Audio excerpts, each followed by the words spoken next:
In this video, we are going to discuss diversity, equity, and inclusion online.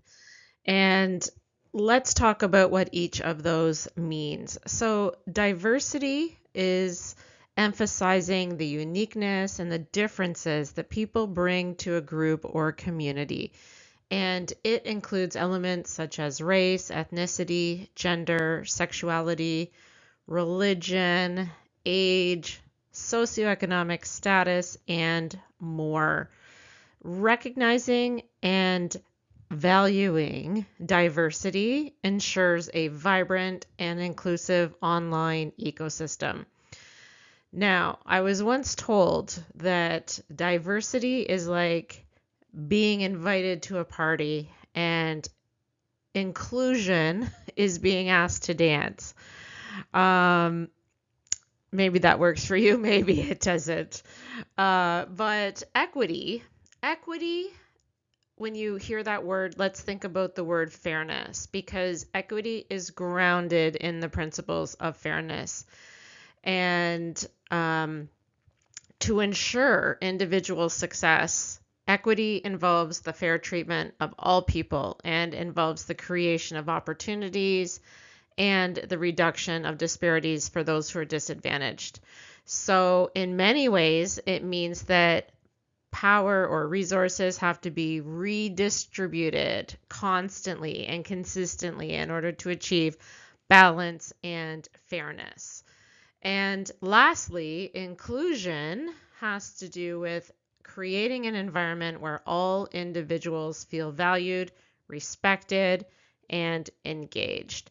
And I would argue that, when it comes to inclusion, I think we've all had a time in our life where we didn't feel included.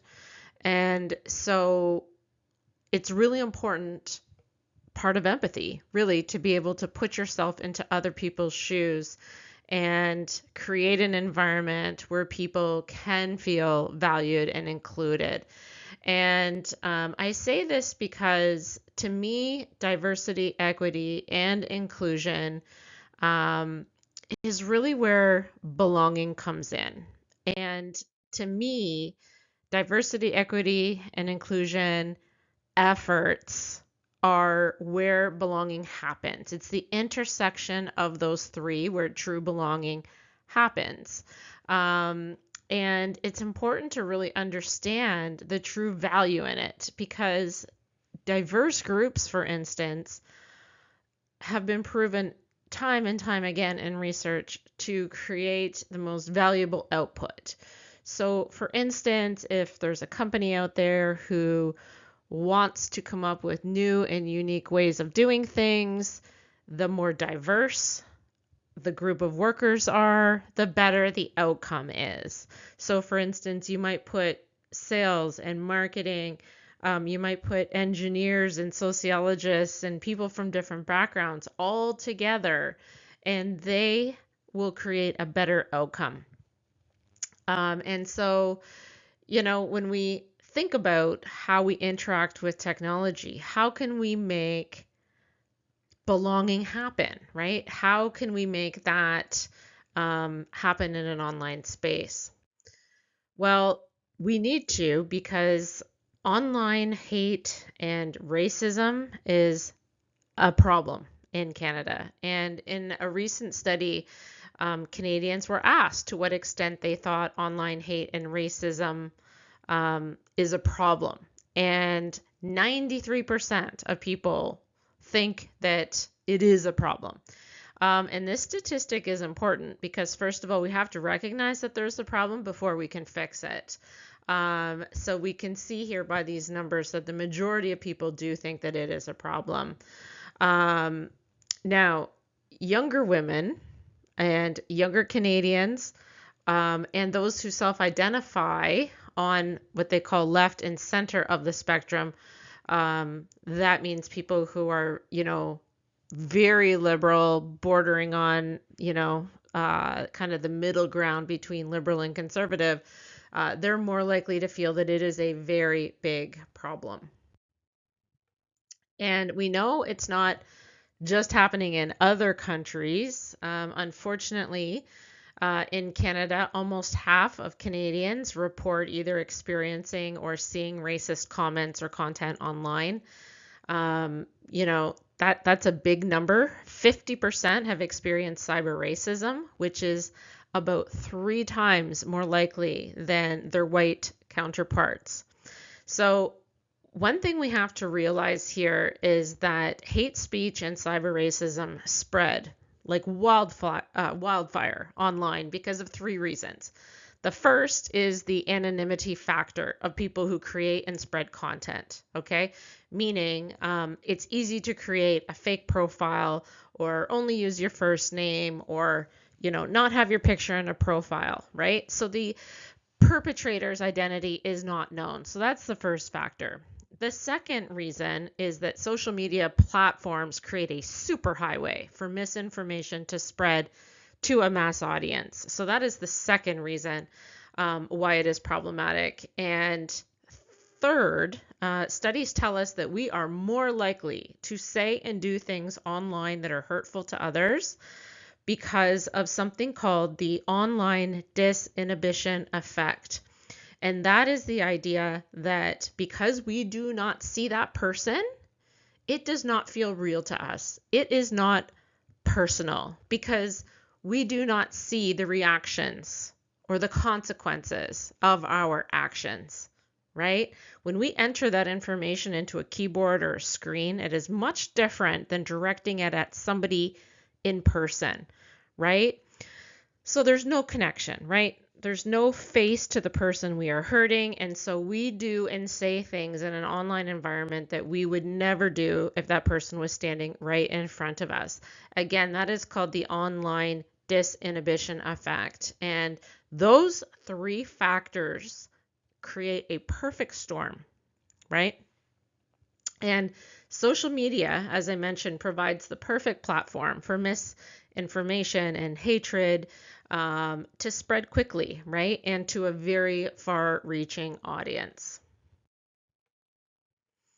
Now, online forms of racial discrimination or cyber racism also manifests itself in what's known as a cloaked site.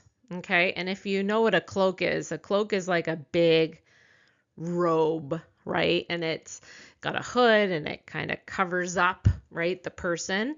And so if you think of it that way, cloaked sites are sites that spread misinformation about the history or culture of a racial and ethnic group.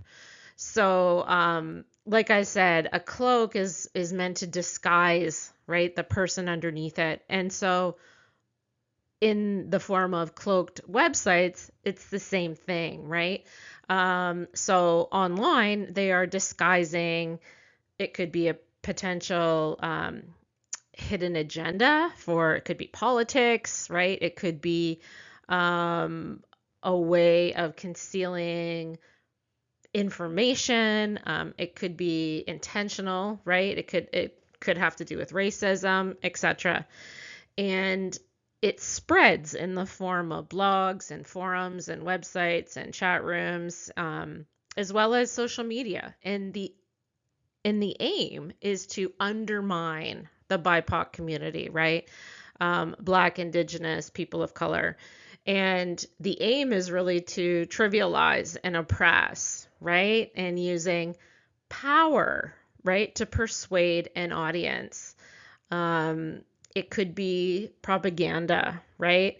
It could be framing news in a way that undermines marginalized communities of color. So that is what cloaked sites are. And so, of course, how can we use tech then in a way that supports a culture of belonging? What can we do if we even see a cloaked site, for instance? What can we do? Because using technology intentionally, right, is an approach that the digital wellness community takes as a solution. So simply by examining what we're paying attention to and the quality of that interaction, right, we're taking an intentional approach. So That is one way, but how can we really use technology in a way that supports a culture of belonging? And I'm just going to offer a couple here. The first one is intentional listening practices. And I've probably said this before, but listening without judgment is a really important practice, right? Reading without judgment and listening without crosstalk. That means not listening with the intent of thinking about what you're going to say next or cutting off the person without letting them finish. Listening without crosstalk really is about listening to understand others, right? That is really important, and to listen without judgment. That is what we are talking about when we talk about authentic listening practices or intentional listening practices. Really, really important that we do this, even like I said, no matter what kind of online space that we're in. Really important.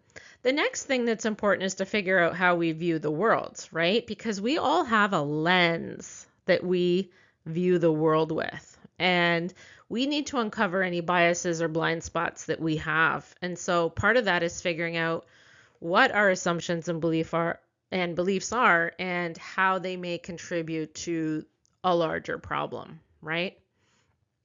And I think we all need to be okay with a little discomfort sometimes when we see or hear information that's not really consistent with our attitudes or beliefs, right? This is what psychologists call cognitive dissonance, right? And that's just feeling a little bit uncomfortable with what we are seeing and hearing because it's not in line with what we know or believe to be true. And I think that that's a really important part of the process, is to have a little bit of cognitive dissonance and a little bit of, I don't know, just a little bit of discomfort, if you will, in what we are hearing, in order to really kind of open our eyes to new things. And lastly, when we are reading online, reading takes the form of listening.